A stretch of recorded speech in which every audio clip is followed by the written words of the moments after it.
Hola, ¿qué tal? Vamos a seguir aquí con lo que se refiere al curso sobre Vaticano II, contexto, historia y doctrina.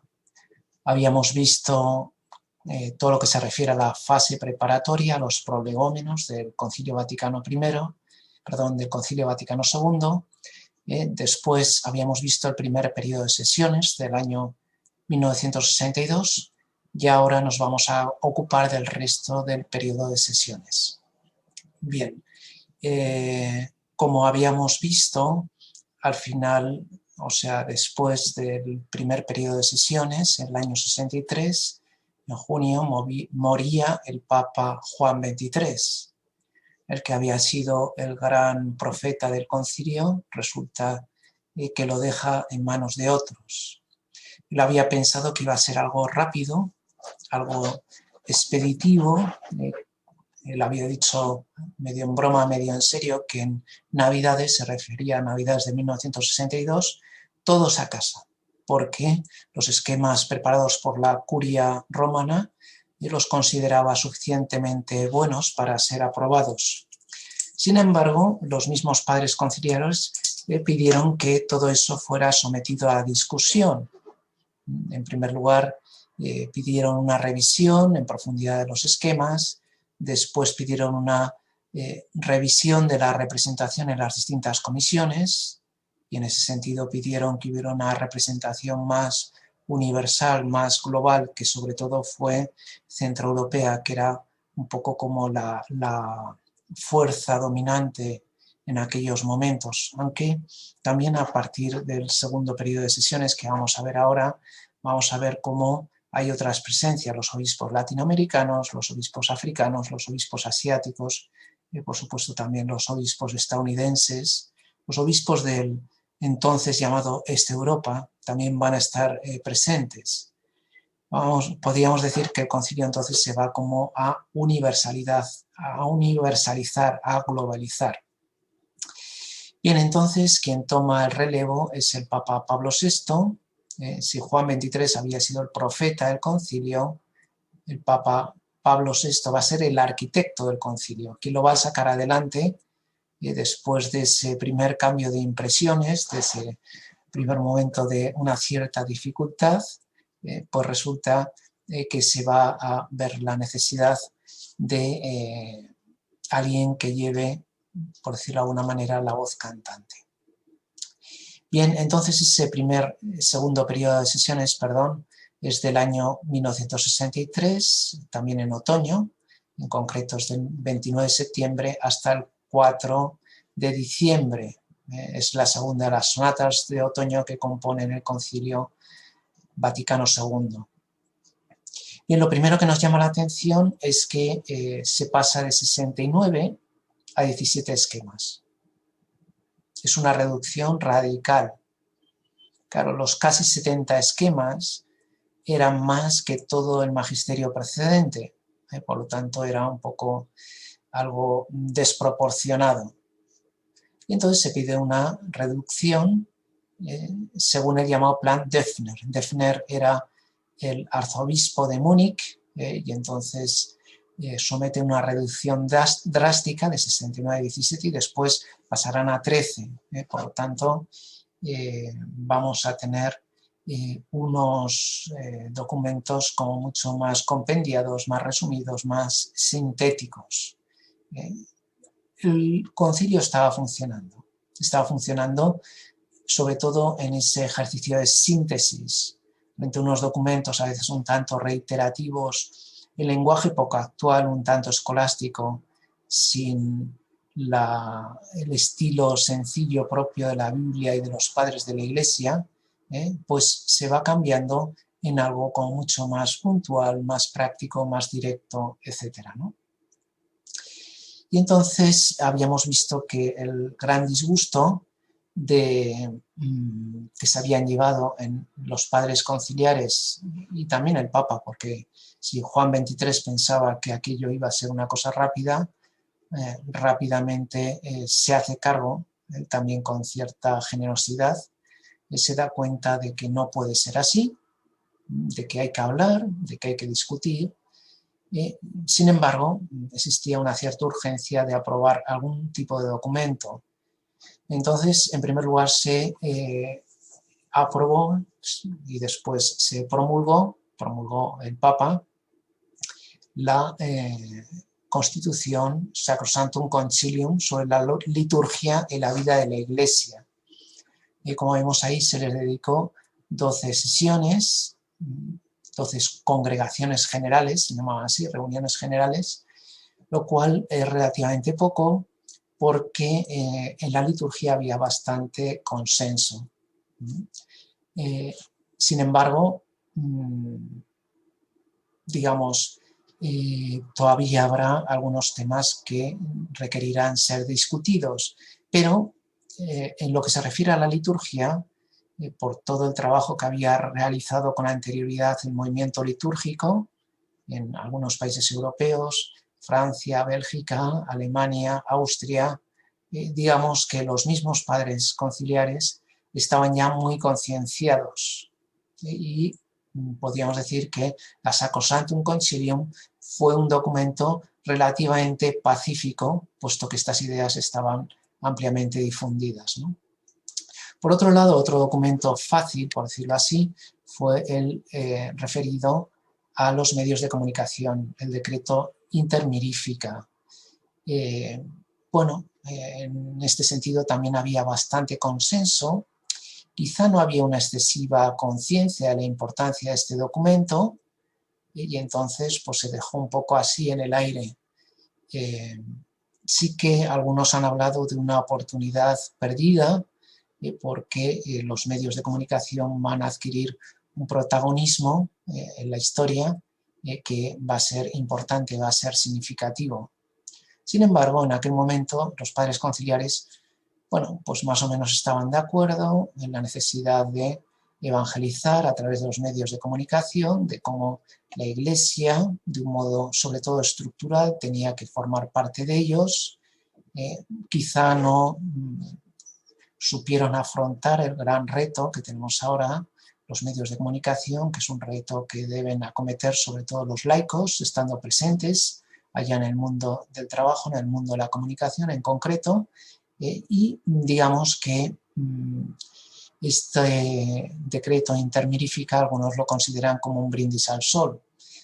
También es verdad que el magisterio postconciliar, sobre todo las comunicaciones que hacen los papas con motivo de la jornada de los medios de comunicación social, que es todos los años, pues va completando, va matizando, va enriqueciendo esa primera declaración que es el decreto Intermirifica. Bien, para ver un poco la figura de Pablo VI, podemos ver este pequeño vídeo que es interesante.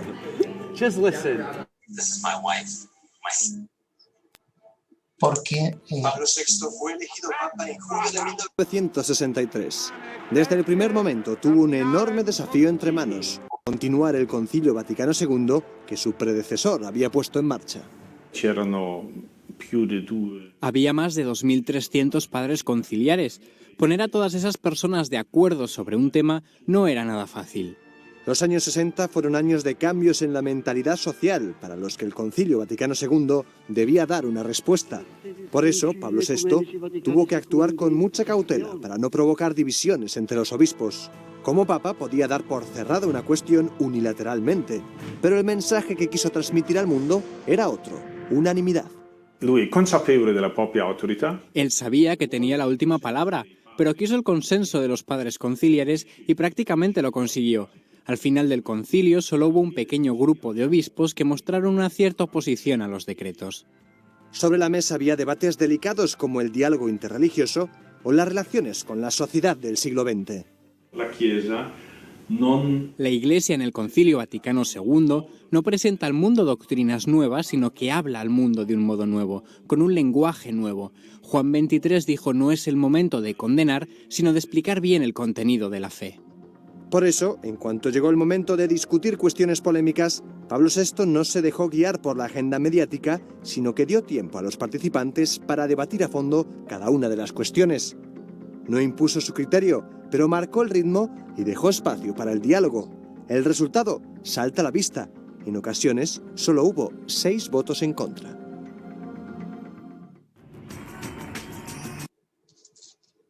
Bien, entonces, como muy bien decían en este vídeo, el Papa Pablo VI fue el arquitecto, el timonel, lo han llamado otros, el príncipe reformador, lo ha llamado también un historiador cheno, que fue capaz de llevar a buen puerto la intuición, también por vía sobrenatural, que había tenido el Papa Juan XXIII al convocar el concilio.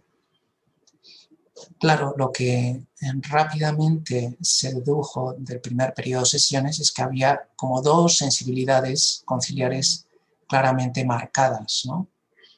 Una es la llamada Alianza Centroeuropea, en la cual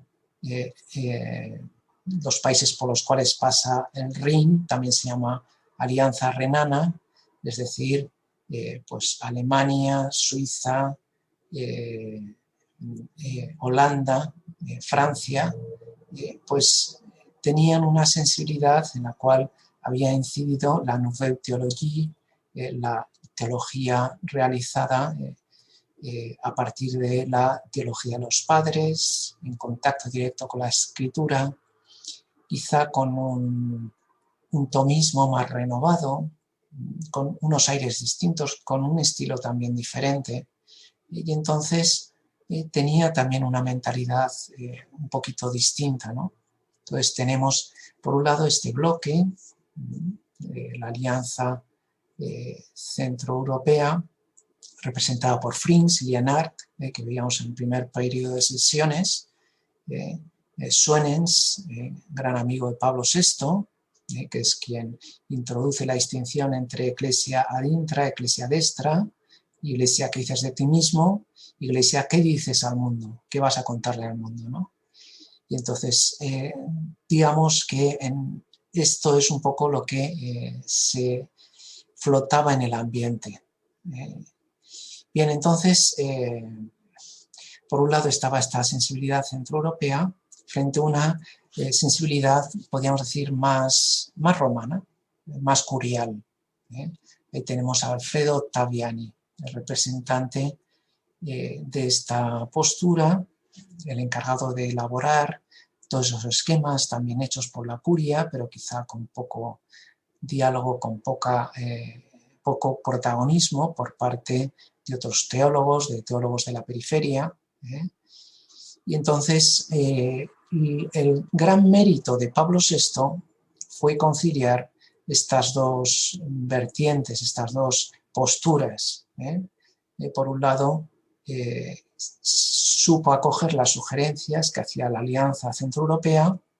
Por otro lado, realizó también una serie de concesiones y cesiones a este grupo más romano, podríamos decir, que después se llamará el Cetus Internationalum Patrum, el Cetus, el grupo de padres internacional, digamos, con un carácter más tradicional, más atento a la tradición del siglo XIX y de la primera mitad del siglo XX, digamos, con otra sensibilidad eclesial, ¿no? Entonces, Pablo VI estaba en mitad de estas 2 sensibilidades e intentaba contentar a ambos.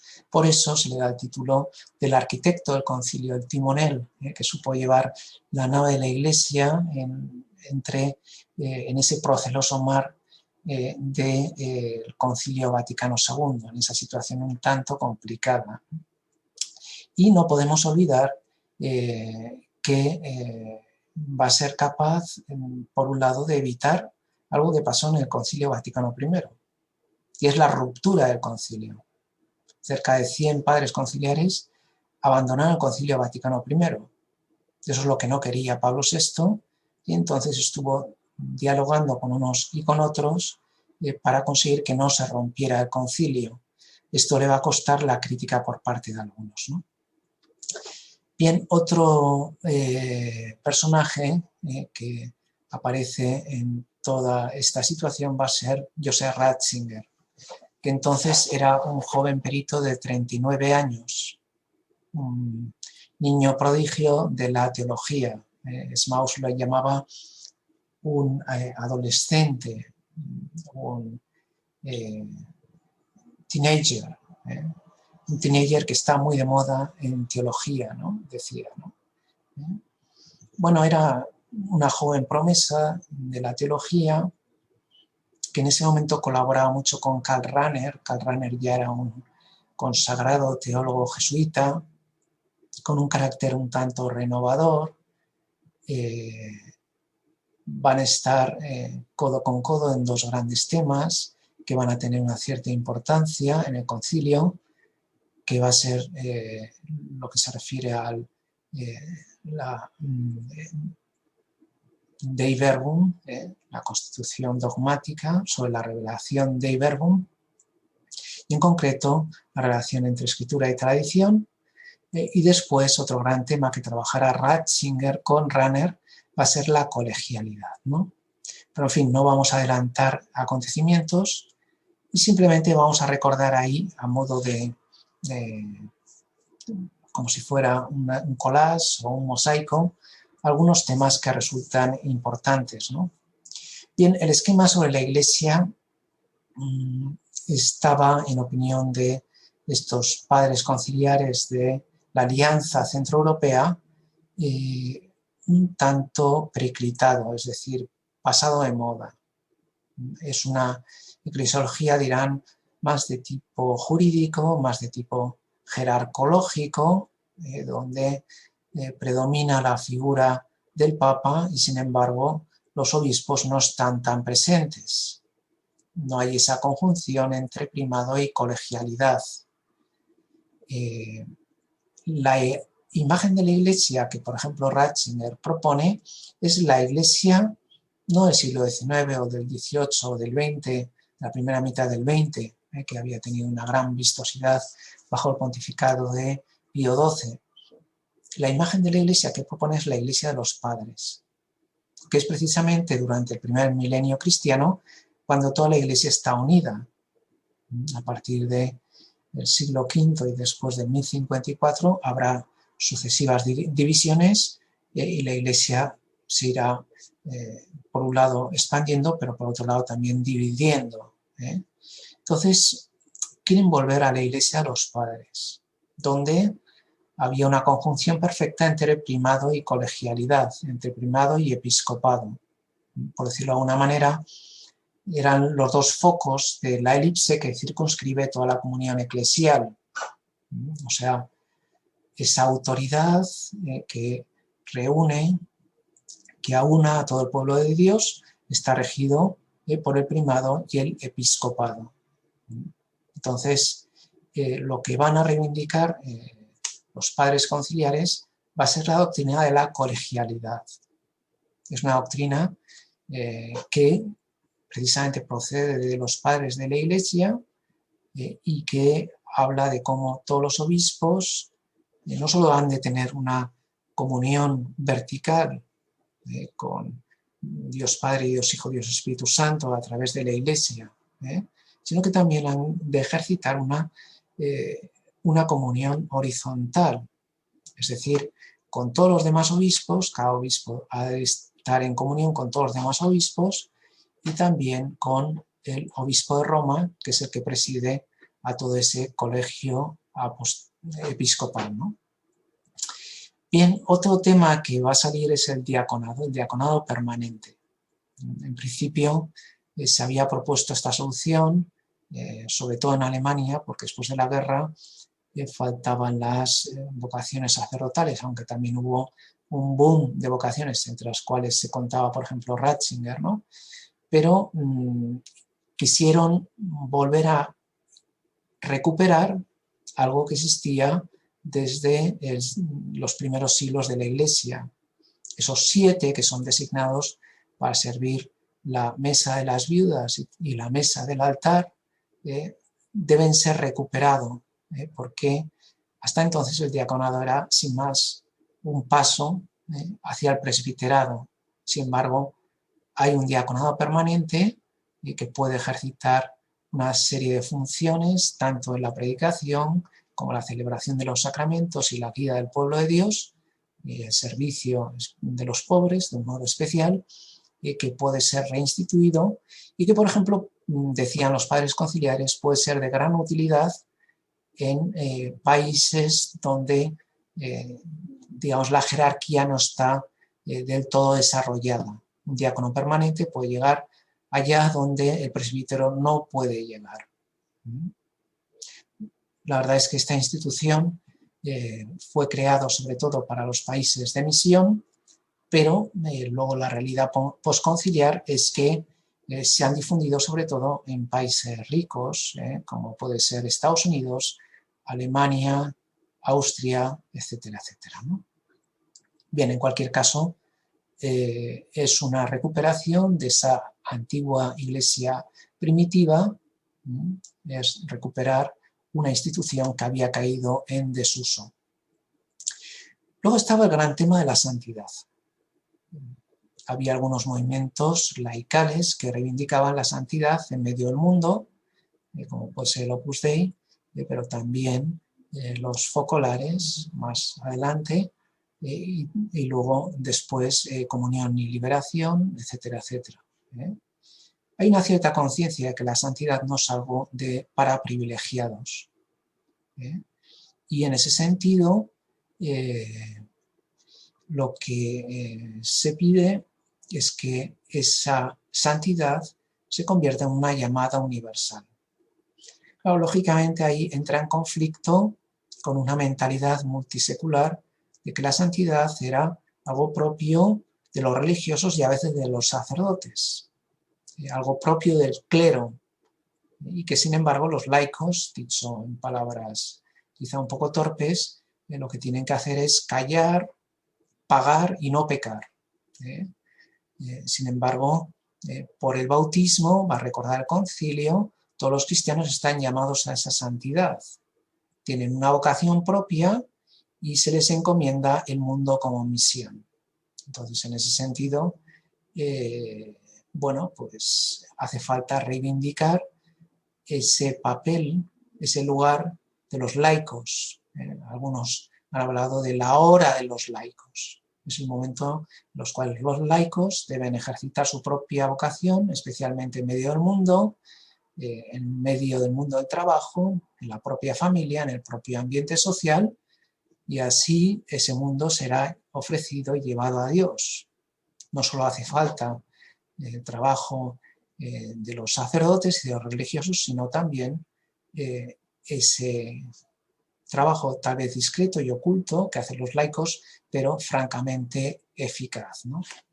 Bien, todo esto estaba también allí, ese movimiento laical, y va a ser objeto también de las discusiones, ¿no? De buscar también una definición positiva del laico, no simplemente en contraposición del clérigo. ¿Qué podríamos decir sobre María?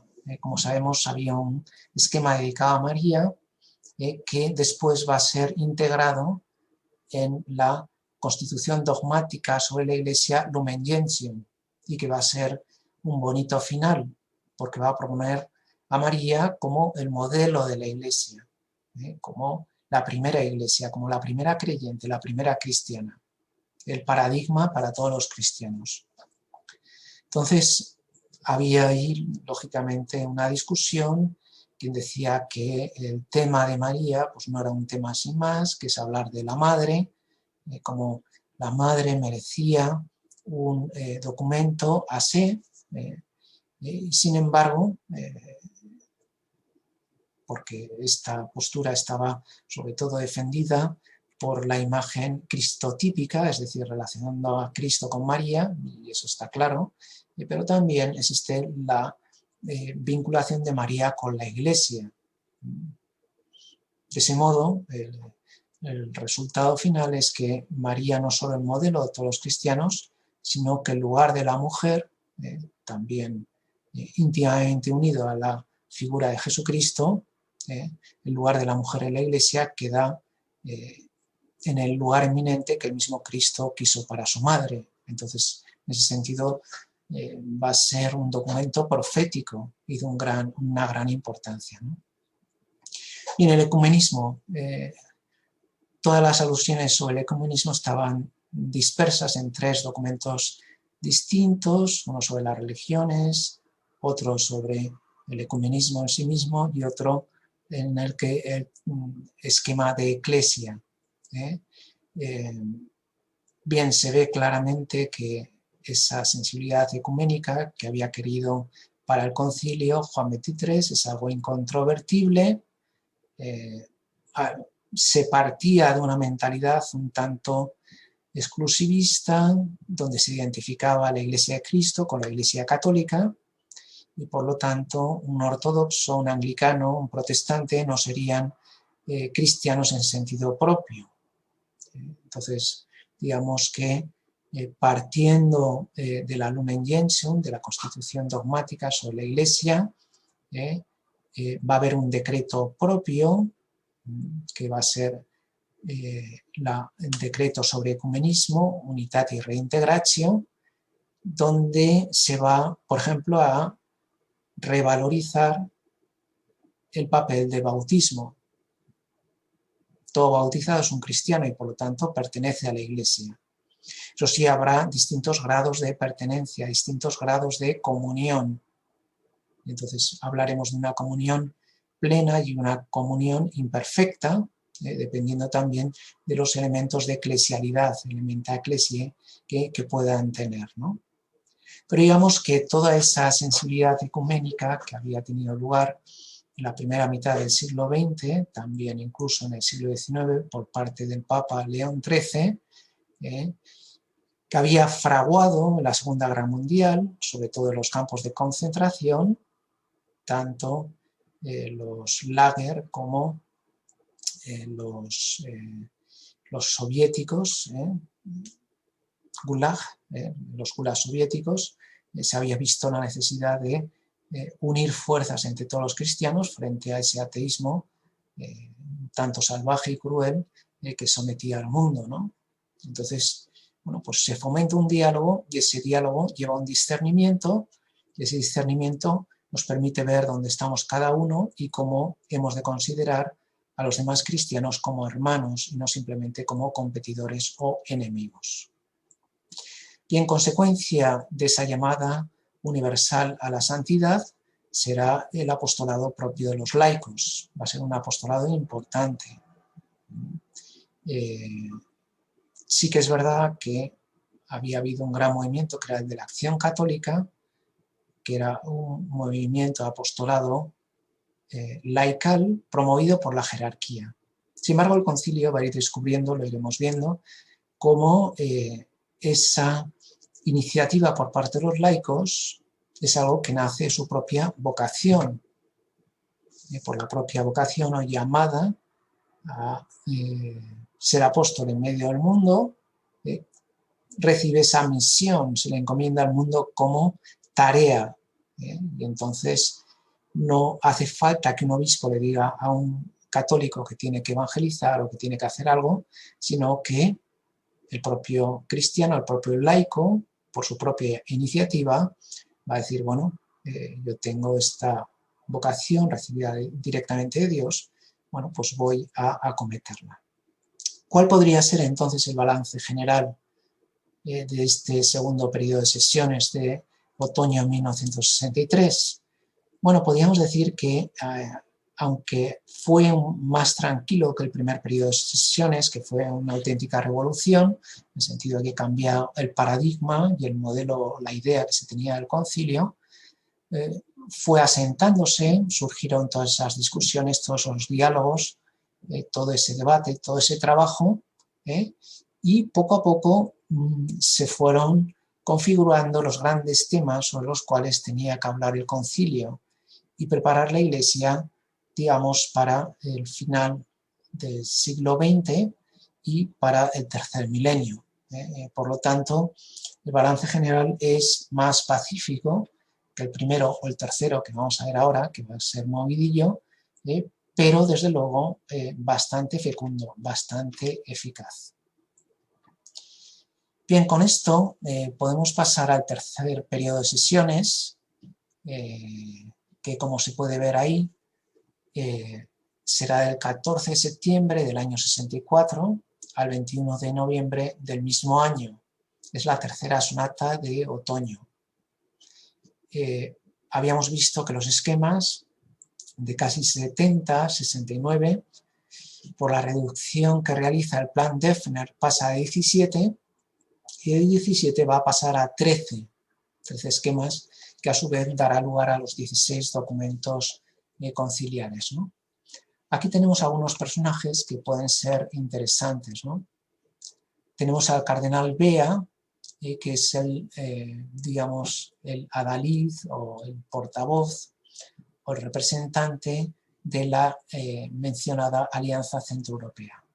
Agustín Bea, jesuita, alemán, confesor de Pío XII, presidente del recién creado Secretariado para la Unidad de los Cristianos, creado por Juan XXIII en el año 1960, tenía por un lado esa sensibilidad ecuménica y luego por otro lado, como era biblista, tenía un buen conocimiento de las cuestiones que estaban debatidas, ¿no? Vamos a ver como uno de los grandes temas va a ser el de la revelación. El esquema inicial se titulaba De Fontibus, sobre las fuentes de la revelación. Entonces ya desde el título, decía Bea, estaba viciado, puesto que era un título polémico, en contraposición con la doctrina de la sola escritura propia de los protestantes. Entonces, lo primero que se va a hacer es ir cambiando poco a poco, y el De Fontibus se transformará en el de Divina Revelazione, que después dará lugar a la constitución dogmática de Verbum sobre la revelación. Bien, en este cambio de título hay también un cambio de abordaje o de perspectiva o de punto de vista. No va a ser una perspectiva polémica, sino que se va a hablar de la complementariedad entre escritura y tradición, que no van a ser fuentes, como dos fuentes paralelas, sino que va a ser una única fuente, que por un lado se expresará en la escritura y por otro lado, partiendo de la misma fuente, se expresará también en la tradición. Suelo utilizar una imagen así un poco vulgar, ya me perdonarán, pero es como, no son dos grifos, un grifo de agua fría y otro de agua caliente, y después se mezcla todo en el lavabo, sino que son más bien uno de estos grifos monomando, donde se mezcla el agua fría y agua caliente y sale el agua a la temperatura deseada, ¿no? Digamos que no es partim partim, parte está en la escritura, parte en la tradición, sino que es el esquema Wort-Antwort, es decir, la escritura es la palabra a la cual responde a las preguntas que formula la escritura la tradición. Y entonces hay una complementariedad perfecta y no hay nada en la tradición que no haya sido dicho por la escritura, dirá el texto final, que además esta es una inclusión directa por parte de Pablo VI. Bien, aquí tenemos a Gerard Philips. Gerard Philips, que va a ser otro de los grandes protagonistas, profesor de Lovaina, va a tener el gran mérito de, por lo visto, aparte de un buen teólogo, era un hombre conciliador, un gran político, y va a ser capaz de conciliar las dos sensibilidades eclesiológicas que había. Por un lado, la eclesiológica presente en los obispos italianos, españoles, latinoamericanos, algunos latinoamericanos, y por otro lado, la eclesiología propia de la Alianza Centroeuropea. Entonces, él va a ser capaz de conciliar de un modo magistral en la constitución dogmática sobre la Iglesia Lumen Gentium todas estas sensibilidades, ¿no? Bien, y después tenemos aquí abajo a Joseph Ratzinger, el joven perito conciliar, con Joseph Frings, ya hemos hablado de él, el arzobispo cardenal de Colonia, biblista también, se estaba quedando ciego, necesitaba de esos secretarios, los secretarios le preparaban todo, después lo decían en voz alta, y luego Frings lo pronunciaba en el aula conciliar. Tenía un gran prestigio este arzobispo alemán, no solo porque había sido promotor de algunas instituciones como Miserere o Adveniat, que habían ayudado a muchas iglesias jóvenes, sino también porque tenía como un gran predicamento, y de hecho comentaban que cuando hablaba Frings se corría la voz en la cafetería y rápidamente todos los padres conciliares acababan el café rápidamente para asistir y poder oír lo que decía Frings en perfecto latín, que era la lengua oficial del concilio, ¿no? Entonces, Ratzinger y luego también otro Jedin, va a ser otro de los secretarios de Frings, y el mismo Karl Rahner, que era perito del cardenal König de Viena, y que van a trabajar muchísimo juntos, Rahner y Ratzinger. El mismo Rahner se quejaba de lo aburrido que era estar escribiendo textos para otros y bueno, y tener que corregir una y otra vez. Decía, qué aburrido es esto, qué aburrido es esto. Bueno, pues es un trabajo, digamos, oculto por parte de los peritos, pero que va a tener pues una gran importancia y un cierto eco, ¿no? Bien, entonces vamos a tener en este segundo periodo de sesiones tres grandes documentos promulgados. Uno va a ser el esquema de Eclesia, que luego va a ser Lumen Gentium con Sit Christus, es decir, que lo primero que destacaba era la centralidad de Jesucristo. Hemos dicho que el Concilio Vaticano II no es un concilio cristológico, pero sí es un concilio cristocéntrico, puesto que Cristo aparece continuamente, no solo en la Gaudium et Spes, sino en todos los documentos, ¿no? Y entonces va a ser un concilio cristocéntrico y eclesiológico al mismo tiempo, puesto que va a establecer unas pautas en la eclesiología que van a ser irrenunciables. La primera ya hemos mencionado, la colegialidad, como en la Iglesia quienes detentan la autoridad apostólica otorgada por el mismo Jesucristo van a ser los sucesores de los apóstoles, los obispos, cuya cabeza va a ser precisamente el Papa, ¿no? En este sentido, es importante recordar la nota explicativa previa, que fue un texto bastante polémico, que obedece también una razón de oportunidad, y es que algunos padres de la sensibilidad más bien propia de Cetus Internationale Patrum se habían quejado de que la doctrina de la colegialidad venía a dinamitar la autoridad del obispo de Roma, del Papa. Y entonces Pablo VI, también para apaciguar los ánimos, hizo redactar, mejor dicho, la nota explicativa previa, y que la nota explicativa previa lo único que hacía era recordar la doctrina del Vaticano I sobre el primado, el primado petrino, el primado del Papa dentro del colegio de los obispos, y después la infalibilidad pontificia. Entonces, en ese sentido, al principio pareció que eso era, perdón por la expresión, pero una especie como de tirón de orejas, y no era así. Entendiéndolo bien, el mismo Ratzinger lo dice, pues es combinar la doctrina del Vaticano I sobre el primado con la doctrina del Vaticano II sobre la colegialidad y el episcopado. Entonces, en ese sentido es un recordatorio. Bueno, algunos dirán pues, que no era estrictamente necesario, puesto que en toda la Lumen Gentium hay unas referencias a esa capitalidad del sucesor de Pedro dentro del colegio de los obispos.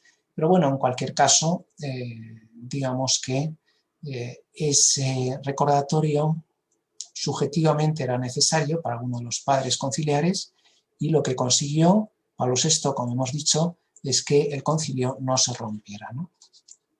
Bien, después toda la cuestión del diaconado permanente, que ya hemos mencionado, se fue ahí debatiendo, se fue introduciendo.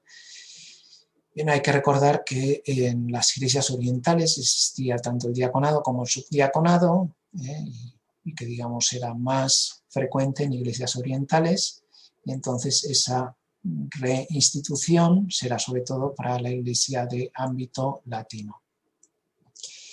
Bien,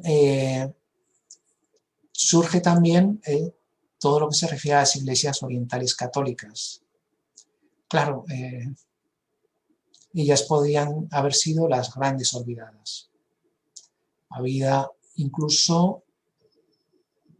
habido incluso intentos de latinización, es decir, de que esas iglesias orientales católicas que tienen unos ritos, una liturgia propia, oriental o distintas, pues fueran absorbidas por la iglesia latina y fueran latinizadas. Entonces el concilio quiere reivindicar estas iglesias, muchas veces perseguidas, como podemos ver también en la actualidad, y por lo tanto recuperar esa dimensión católica que tiene también la iglesia en Oriente. Efectivamente, hay iglesias orientales que son ortodoxas, pero también las hay católicas. Y precisamente estas católicas pueden constituir un puente ecuménico hacia nuestros hermanos ortodoxos, a esas iglesias hermanas propias de la ortodoxia. Pues entonces el concilio les dedica todo un decreto, Orientalium Ecclesiarum, sobre las iglesias orientales católicas para, podríamos decir, reivindicarlas y también defenderlas de otros efectos perversos de la globalización o de la excesiva latinización.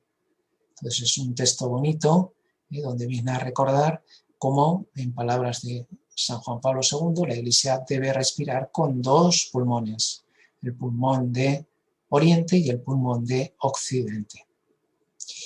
Bien, y lógicamente esta sensibilidad de apertura ecuménica se va a hacer presente en el decreto Ecumenismo Unitatis Reintegratio. El Papa Pablo VI va a introducir 19 enmiendas que van a ser sobre todo formales, pero algunos, junto con la nota, van a ver como una especie como de intromisión papal. Y aquí habría que recordar primero que el Papa tenía por lo menos el mismo derecho que cualquier padre conciliar para intervenir en el concilio, y que si va haciendo algunas intervenciones en estos temas precisamente para salvar el concilio y para evitar que el concilio se rompiera. Entonces, algunos quizá dramatizan demasiado esas 19 enmiendas del decreto de ecumenismo, que son de tipo formal y que no afectaban al contenido, puesto que no hemos de olvidar que la doctrina ecuménica que se contiene en el Vaticano II no solo está en el decreto de ecumenismo, sino también en la Lumen Gentium, la constitución dogmática sobre la Iglesia. Entonces, yo creo que si se analizan una por una, se ve que no tienen una gran intención, ¿no? Bien, y entonces, en este periodo un tanto tormentoso, donde hay grandes debates, sobre todo sobre el tema de la colegialidad, era un tema ampliamente debatido, donde había pues, teología profunda, pero también las emociones jugaban un papel, un protagonismo importante. Entonces, digamos que se introdujeron toda una serie de cuestiones, ¿no? Y entonces se abordó el tema de la revelación que hemos comentado a propósito del cardenal Bea, todo lo que se refiere a escritura y tradición, y luego cómo esa revelación va a tener una gran importancia en la vida de la Iglesia. Hemos de recordar, así de un modo un tanto esquemático, que la Biblia, la Escritura, era un tema típicamente protestante. Y entonces se dice, bueno, también es católico. Es verdad que también nosotros tenemos la liturgia y la misma Escritura tiene un papel decisivo e irrenunciable dentro de la liturgia. Esa complementariedad entre Escritura y liturgia. Pero, en cualquier caso, el concilio veía esa obligación de afrontar el tema y ver qué se tiene que hacer pues con temas de hermenéutica bíblica, de exégesis, del método histórico crítico, pero también cómo esa Biblia debe ocupar un lugar importante dentro de la vida de la Iglesia. Como caso anecdótico y como uno de los frutos maduros de la reforma litúrgica será ese leccionario que va a ser importante y que va a ser un leccionario muy completo. En el ciclo de 3 años que tiene el leccionario, lo más importante de la Biblia lo repasamos para una persona que asiste a diario a la Eucaristía, repasa lo más importante de la Biblia, por lo tanto, la Escritura también tiene una gran importancia para los católicos. Eso sí, es una Escritura puesta en acto, actualizada, proclamada dentro de la celebración eucarística, ¿no? Bien, y luego lo que se refiere a la cuestión del mundo. Aquí había también distintas tendencias, hay grandes debates, hay como dos grandes sensibilidades, una sensibilidad de tipo francés, tailardiano, de Taillard du Chardin, donde había una asunción un tanto acrítica, consecuencia de la doctrina de la encarnación, que vendría a decir en términos coloquiales que todo el mundo es bueno, en todos los sentidos, ¿no? O sea, que el mundo pues ya ha salido del todo santificado, ¿no? Entonces, lo único que tiene que hacer la Iglesia es abrirse al mundo, rendirse ante él, sin armas ni bagaje, y entonces la Iglesia va a triunfar. Claro, eso se ve y se ha visto que no siempre es así. Quizás está la interpretación que ha prevalecido en el subconsciente colectivo de todo el Concilio Vaticano II, pero ya vemos que hay más matices, ¿no? De otras cosas, porque junto a esa tendencia de tipo francés había una más centroeuropea, más centrada no tanto en la encarnación, sino en el misterio pascual y sobre todo en el misterio de la cruz, que a veces tenía una cierta relación o parentesco con la teología de la cruz de origen luterano y especialmente referida a Karl Barth, y entonces decía, bueno, que no todo el mundo es bueno, que existe el pecado, que existe la corrupción, que existe el mundo también en sentido joánico, como alejamiento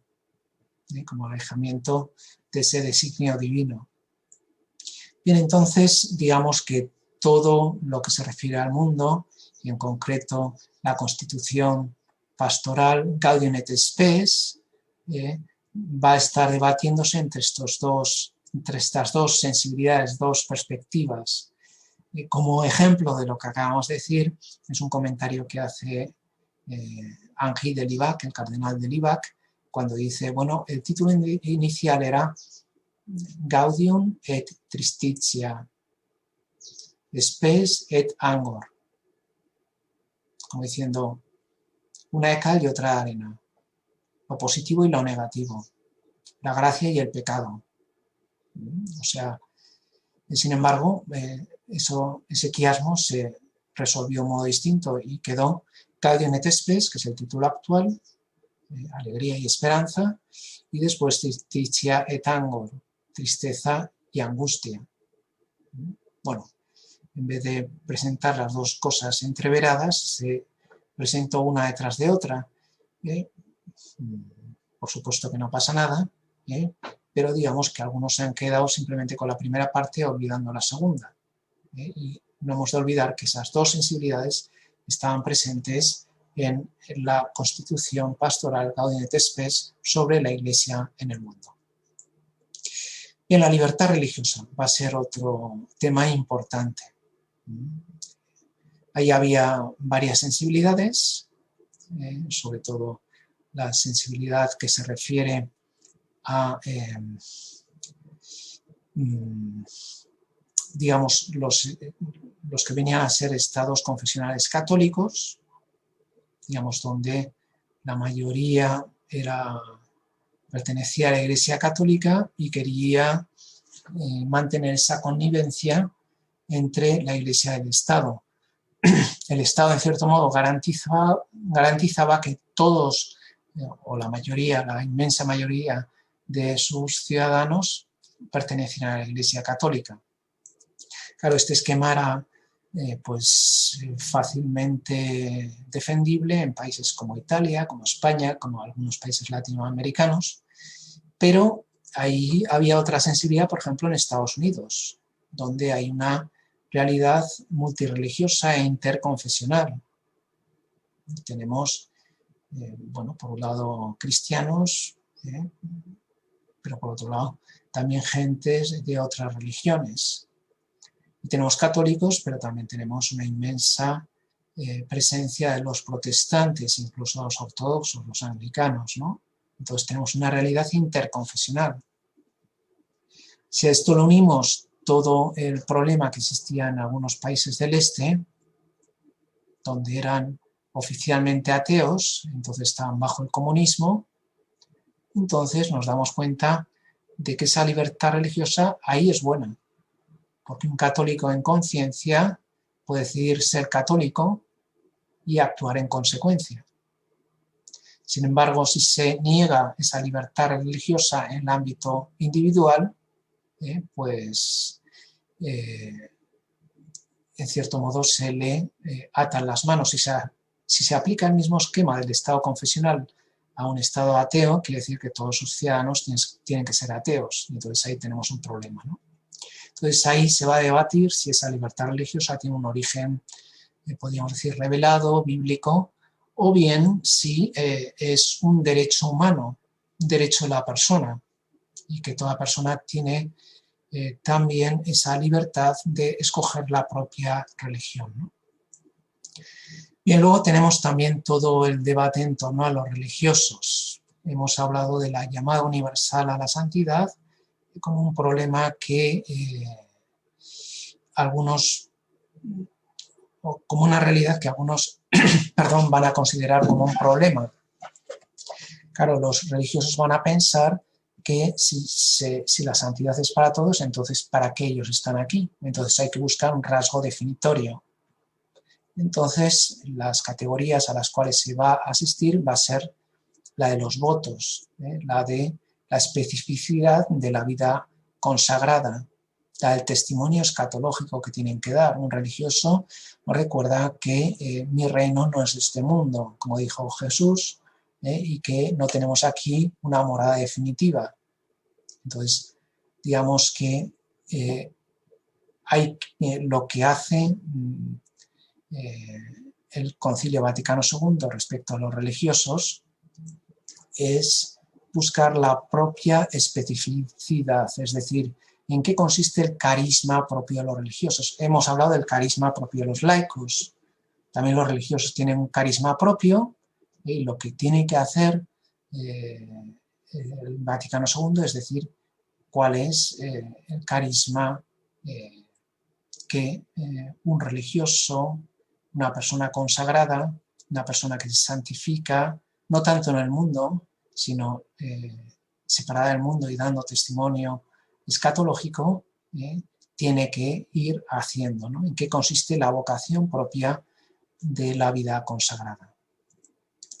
Bien, y luego tenemos por último lo que se refiere a las religiones. Aquí también pues todo nace de una voluntad explícita del Papa Juan XXIII, y ahí el cardenal Bea va a tener un gran protagonismo, el cardenal Bea, y es que con motivo del holocausto, de la Shoah, que tuvo lugar en la Segunda Guerra Mundial, Juan XXIII pensó que la Iglesia Católica debería pronunciarse condenando esa terrible persecución contra el pueblo escogido.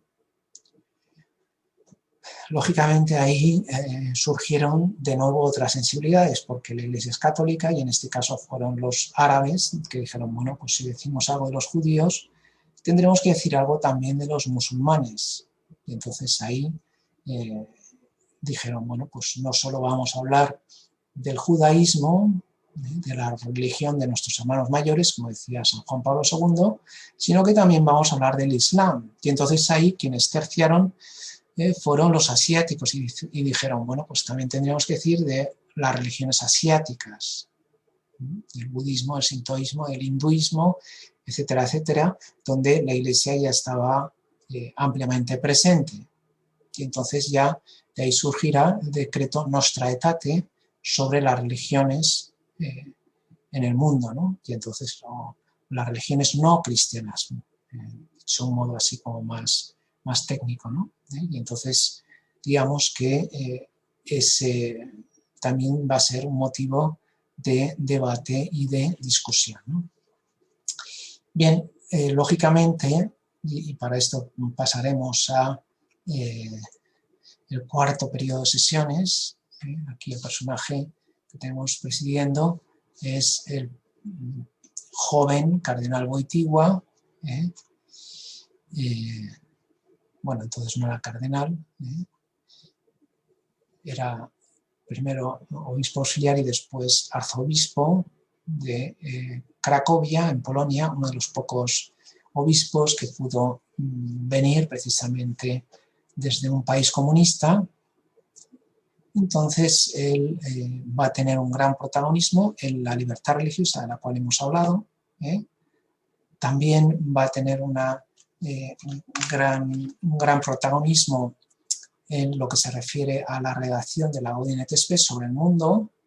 Él estaba en contacto con el mundo de los laicos, era un tema que le apasionaba, y entonces hizo ahí su contribución, sobre todo intentando compendiar o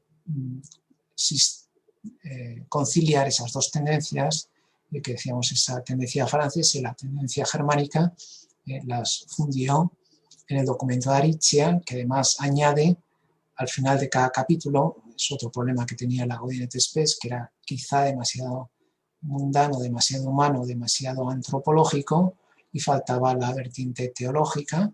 Entonces ahí es donde introduce también toda esa dimensión, sobre todo cristocéntrica, de la cual hablábamos antes. Es decir, al final de cada capítulo hay una especie como de coda o de conclusión de tipo cristológico, donde por ejemplo está Gaudium et Spes 22, que será uno de los textos más citados por San Juan Pablo II. Cristo revela el hombre al hombre. La plenitud de la humanidad se dará precisamente en Jesucristo, verdadero Dios y verdadero hombre al mismo tiempo, ¿no?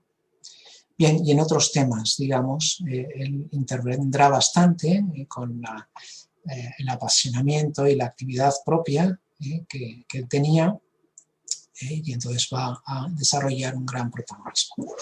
Pero bueno, vamos al cuarto periodo de 3 sesiones del año 1965, la cuarta sonata de otoño, que va, como podemos ver, desde el 14 de septiembre hasta el 8 de diciembre, es decir, la solemnidad de la Inmaculada Concepción. Las fechas mariológicas van a ser importantes. Abro un pequeño paréntesis para recordar cómo al final del tercer periodo de sesiones, Pablo VI había nombrado a María como madre de la Iglesia.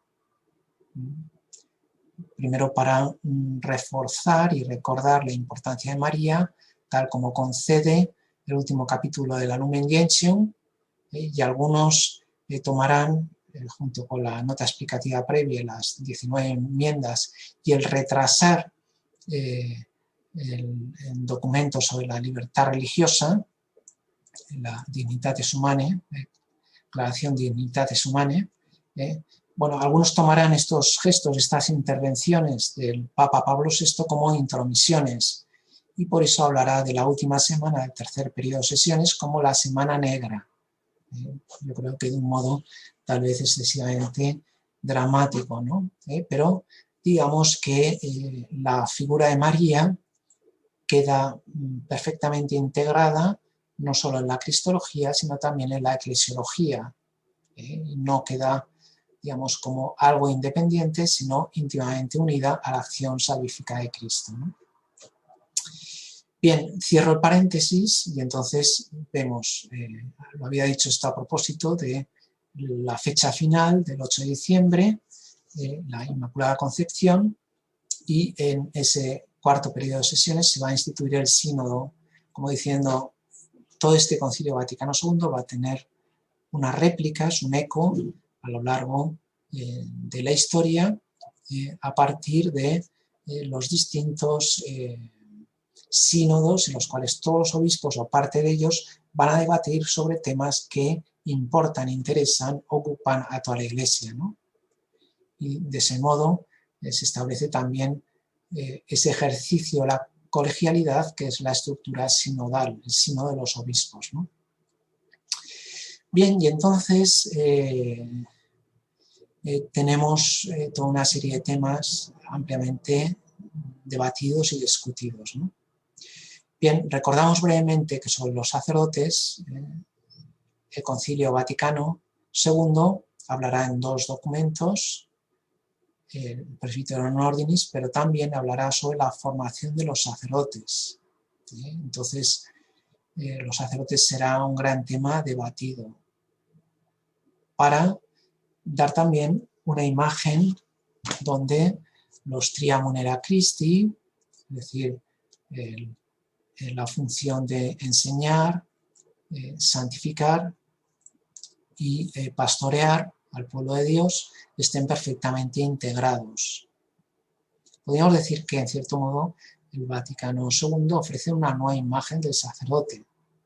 No será el sacerdote, como se decía antes, de misa y olla, ¿no? Que celebrará la misa y ya tiene derecho a la olla, sino que será un sacerdote que sea más misionero, más pastoral. Pastoral y misionero para el concilio son sinónimos, ¿no? Que está dedicado al pueblo de Dios y sirviendo al pueblo de Dios, administra los sacramentos, celebra los sacramentos y anuncia la palabra de Dios. Entonces, digamos que esa nueva imagen del sacerdote va a ser especialmente importante. Bien, está ahí la continua y eternamente debatida cuestión del celibato, y ahí Pablo VI, junto con la fertilidad, la concepción humana, la anticoncepción, pues van a ser temas que él mismo se va a reservar, también porque si hubieran entrado esos temas todavía estaríamos en pleno Vaticano II, ¿no? Serían temas interminables, ¿no? Entonces, él lo va a abordar en otros momentos, ¿no? Bien, entonces está todo el gran tema de la libertad religiosa, la Declaración Dignitatis Humanae, que ya habíamos visto que Pablo VI había pospuesto a este último periodo de sesiones, con gran consternación por parte de algunos, pero quizá no se daban cuenta de que no había el suficiente consenso, el suficiente acuerdo, el suficiente sustrato para una doctrina común, y entonces exigía una cierta maduración. Entonces, en este caso, retrasarlo al último periodo de sesiones, al año 65, va a ser un acierto, puesto que se va a discernir que no es una cuestión estrictamente teológica, aunque tiene un cierto fundamento bíblico, sino que es también una cuestión social y civil, y por lo tanto, que está también a nivel antropológico y que es un derecho humano al cual hay que apelar. Claro, porque a un Estado islámico, a un Estado ateo, no puedes decir que aquello es un principio emanado por la Iglesia Católica. tienes que argumentar de un modo racional, de un modo humano. Entonces, es decir, bueno, es algo que está en la misma naturaleza de la persona, el tener una serie de libertades entre las cuales se incluye la libertad religiosa como ese núcleo íntimo, sagrado, del cual se desprenden otras libertades. Bueno, pues esto que sea defendible, también en ámbito, podríamos decir, civil, social, cultural, intelectual, pues va a resultar importante, ¿no? Bien, luego el decreto sobre las misiones adientes, que es complementario de lo que hemos dicho del decreto sobre las religiones Nostra Aetate. Al principio se pensaba que iba a ser sobre las misiones, es decir, sobre los misioneros, sobre los profesionales de la misión. Pero rápidamente el concilio llega a la conclusión de que la misión no es algo específico para especialistas, aunque también, sino que es un cometido para toda la Iglesia. Y por eso habla de la dimensión misionera de toda la Iglesia. Que todo cristiano, por el hecho de serlo tal, tiene esa misión apostólica, esa dimensión misionera, valga la redundancia. Es decir, esa obligación de difundir el nombre de Cristo allá donde está. Podemos recordar como ese famoso libro de los años 50, Francia, país de misión, estaba recordando que las misiones no solo ir a países donde hay iglesias jóvenes o países donde no se conoce a Jesucristo, sino que la misma Francia es tierra de misión. Y lo mismo podríamos decir de tantos territorios europeos o americanos. Y por supuesto también africanos, asiáticos, etcétera, etcétera, ¿no? Entonces, habla de la dimensión misionera de toda la Iglesia y como todos los cristianos tenemos que colaborar en esa misión, ¿no? Bien, y entramos ya, digamos, en la recta final del concilio. Vemos ahí una serie de documentos promulgados. En primer lugar, la doctrina sobre el episcopado, sobre los obispos. Aquí también, pues el Vaticano II renueva, reforma la doctrina.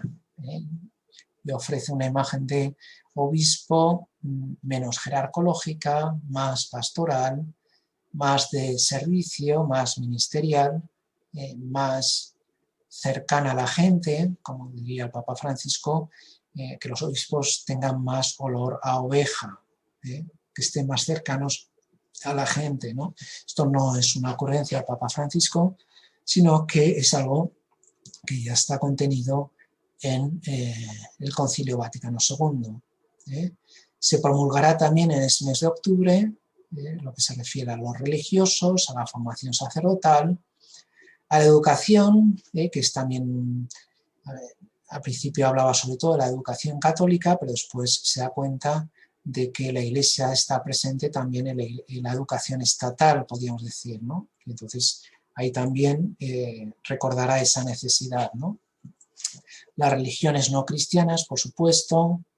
Después, en noviembre, la Revelación, ese texto que había dado tantísimas vueltas y que había sido también emblemático, puesto que quizá había ayudado al Papa Juan XXIII a cambiar el chip y decir, bueno, este concilio va a durar un buen rato.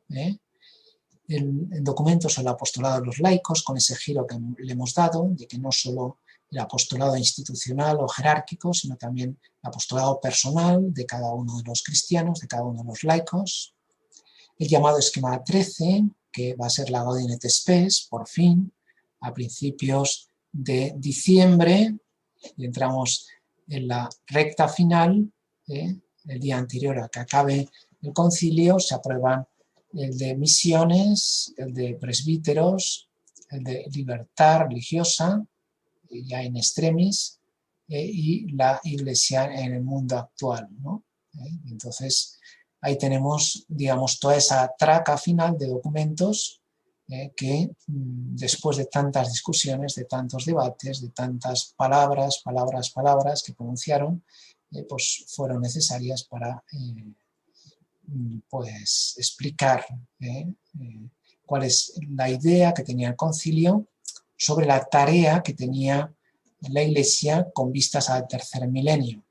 Entonces, digamos que da un repaso a los temas fundamentales, luego enseguida los vamos a ver un poquito más sistematizados, porque esto es un poco brainstorming, ¿no? Es un poco caos, pero que va a tocar, digamos, las principales teclas, los principales temas que requerían una reforma y una renovación en la Iglesia.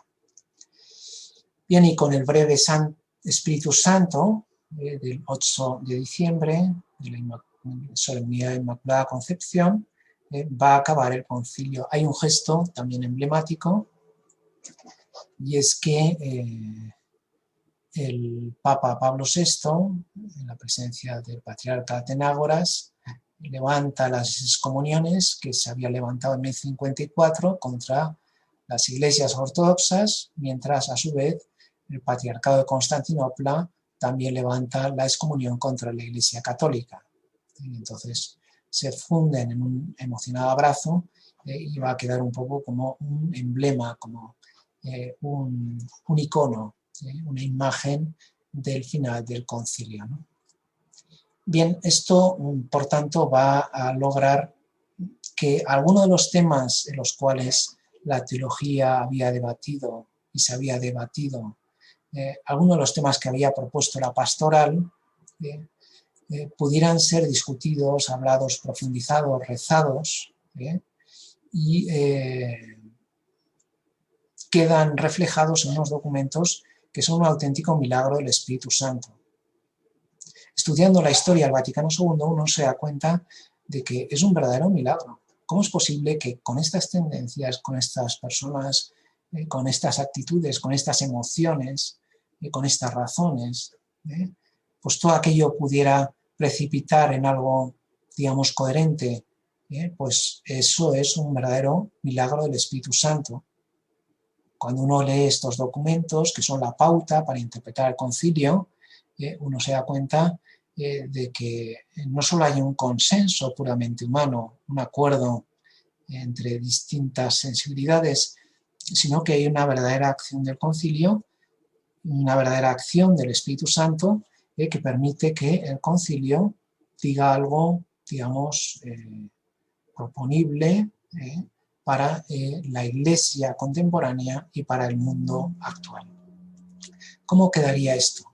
Aquí es digamos, una imagen donde vemos a los padres más o menos debatiendo.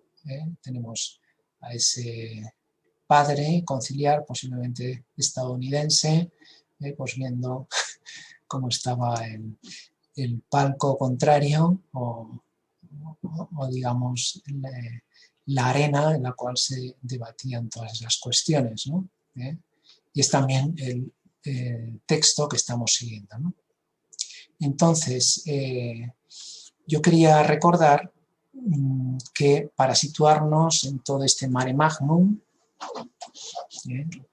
en todo este proceloso mar propio del concilio, para podernos orientar en todo este bosque de textos, con 16 documentos distintos, lo que podemos hacer es acudir a una brújula del Vaticano II, utilizando una expresión de San Juan Pablo II.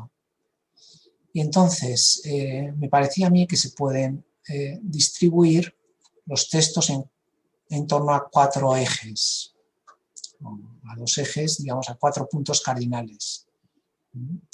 Al sur tendríamos la Gaudium et Spes, es decir, la constitución pastoral sobre la acción de la Iglesia en el mundo, la Ecclesia ad Extra, como había propuesto el plan Suenens, después acogido por Montini.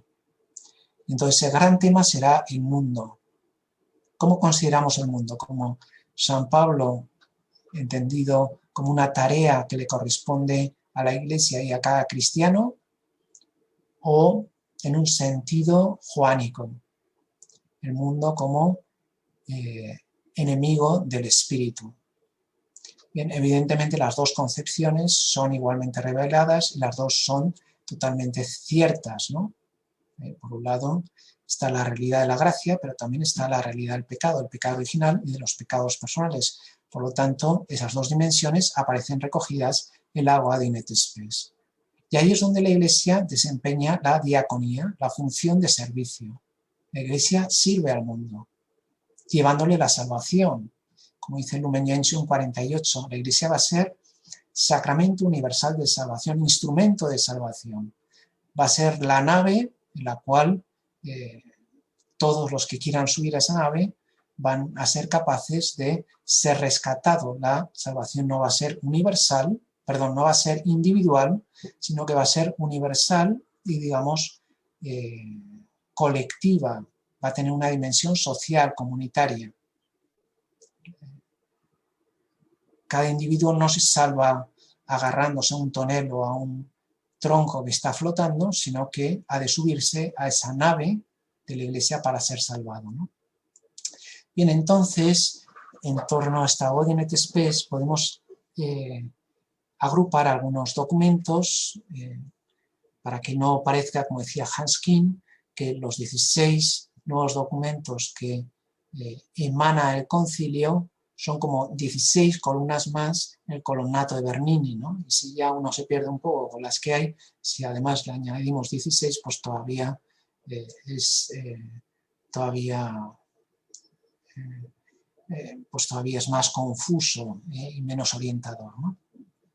Bien, entonces, aquí podríamos agrupar estos 5 en torno a la Gaudium et Spes, estos 5 documentos: el decreto Ad sobre las misiones, el decreto Intermirifica sobre los medios de comunicación, el decreto Gravissimum Educationis sobre la enseñanza, la educación, tanto católica como estatal, la educación cristiana, el decreto sobre la libertad, la declaración sobre la libertad religiosa, Dignitatis Humanae, y después el decreto sobre las religiones Nostra Aetate, ¿no? Aquí, evidentemente, el decreto Ad Gentes, digamos que es el nexo de unión con lo que tenemos al norte, que va a ser la Lumen Gentium, la declaración dogmática sobre la Iglesia Lumen Gentium, ¿no? O sea, todo este mundo de los medios, la educación, la libertad religiosa, las religiones, están orientadas al anuncio del nombre de Jesucristo como único mediador y el único salvador, ¿sí? Por lo tanto, vamos a ver cómo el nombre de Cristo va a estar en el centro de todo el concilio. Y decíamos que no era un concilio cristológico, pero sí claramente lo es cristocéntrico, ¿no? Bien, pues esto lo que se refiere a la Ecclesia ad extra. Y lo que se refiere a la Ecclesia ad intra, es decir, iglesia que puedes decir de ti misma, tenemos la constitución dogmática Lumen Gentium sobre la Iglesia. El tema va a ser qué imagen tenemos que tener y tenemos que ofrecer de la Iglesia. Hemos dicho que es la Iglesia de los padres, la Iglesia que se vivió en los primeros siglos, ¿no? Sin las adherencias históricas que ha podido tener a lo largo de todos estos tiempos, ¿no? Y por lo tanto la palabra clave, de nuevo en griego, va a ser koinonia, es decir, comunión. ¿Cómo podemos expresar esa comunión? ¿Cómo podemos crecer en comunión en la Iglesia?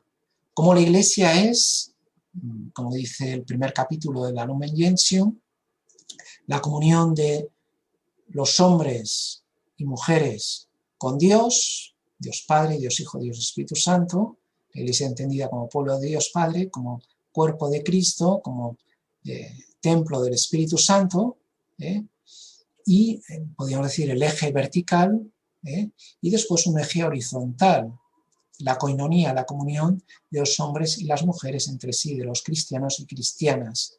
Por lo tanto, tendríamos como esos dos brazos de la comunión, el brazo vertical y el brazo horizontal, ¿no?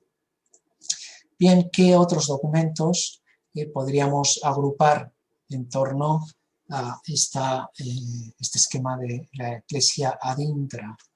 Bueno, pues en torno a la Lumen Gentium podríamos agrupar el decreto Unitatis Reintegratio sobre ecumenismo, es decir, qué dice la Iglesia Católica sobre otros cristianos, sobre otras iglesias, sobre otras comunidades eclesiales. Después, ya dentro de la Iglesia Católica, la Orientalium Ecclesiarum, es decir, qué dice la Iglesia sobre esas iglesias que son orientales, pero son igualmente católicas. Entonces, va a ser algo más que un gesto, va a ser una declaración, podríamos decir, de amor hacia esas iglesias orientales, ¿no? ¿Qué dice la Iglesia sobre el carisma de la vida religiosa? Perfecte caritatis. ¿Qué dice? Pues que lo fundamental que tiene que hacer la vida religiosa es dar ese testimonio de amor. Es ese texto de Teresa de Jesús que dice: yo descubrí que mi vocación era el amor. Bueno, pues ese testimonio del amor, ese testimonio escatológico, vivido a través de un carisma específico que comprende también unos votos públicos que realizan los religiosos. Bueno, pues, ¿qué dice la Iglesia sobre el carisma de la vida religiosa? Perfecte caritatis. Después, ¿qué dice la Iglesia sobre la apostolado de los laicos? Apostolicam actuositatem. Pues va a ser un documento también importante e interesante, donde va a recoger toda esa sensibilidad, no solo hacia el ministerio, sino también hacia los laicos. Y entonces vamos a ver cómo el concilio se ocupa de los pastores, pero también se ocupa de los laicos, no solo dentro de la Lumen Gentium, que digamos que es el documento marco que integra todos estos aspectos y en los cuales podemos ir agrupando, como iremos viendo más adelante, sino que también hay unos documentos específicos donde se ofrecen concreciones prácticas o profundizaciones puntuales sobre temas que se consideraban importantes, ¿no? Cómo no dedicar un texto a la vida religiosa, cómo no dedicar un texto al apostolado que han de realizar los laicos en el mundo, cómo no dedicar un texto a los sacerdotes, incluso dos textos, Laudato Chius sobre la formación para la vida sacerdotal y la Presbyterorum Ordinis sobre la espiritualidad y el ministerio de los presbíteros. Bueno, pues dos documentos dedicados a los sacerdotes y a la renovación de la vida sacerdotal, ¿no? Y después, claro, la Iglesia tenía que decir algo sobre los obispos, no solo referido a la doctrina de la colegialidad, de la cual hemos hablado, sino también para renovar la figura del obispo, para actualizarla, para hacerla más pastoral, para hacerla más misionera. Bien, entonces, al sur el mundo, Gaudium et Spes, al norte la Iglesia, Lumen Gentium, al oeste la palabra, el querigma, el anuncio de la palabra de Dios, la revelación, la constitución dogmática sobre la revelación Dei Verbum. Lo ponemos un poco en el oeste porque es precisamente en este ámbito donde sobre todo se promueve esa profundización en la palabra de Dios. Decíamos que la Biblia es un tema casi específicamente protestante. Sin embargo, la Iglesia se da cuenta de que tiene que profundizar sobre la importancia de la palabra de Dios en la vida de toda la Iglesia. Entonces tiene este documento donde se recupera. Poníamos el ejemplo emblemático del leccionario, donde la escritura se aplicaba y se actualizaba en la liturgia. Y aquí pasamos ya al oeste, ex oriente lux. Los orientales, nuestros hermanos ortodoxos y también las iglesias católicas orientales tienen un gran amor por la liturgia. Pues podemos decir que en el oriente, en el este, está esta constitución sobre la liturgia en la vida de la iglesia, Sacrosanctum Concilium. Y entonces Ahí tendríamos la liturgia. Entonces, de este modo, podríamos decir que tenemos asociados y compendiados los principales documentos del Vaticano II con un cierto orden y concierto, y podríamos decir que estos son los 4 ejes en torno a los cuales gira el concilio y cuyo centro va a ser siempre Cristo, Lumen Gentium Consit Christus, Cristo, luz de las gentes. Pues muy bien, muchísimas gracias, mucho ánimo con el resto del curso y espero que nos veamos pronto. Hasta luego. Adiós.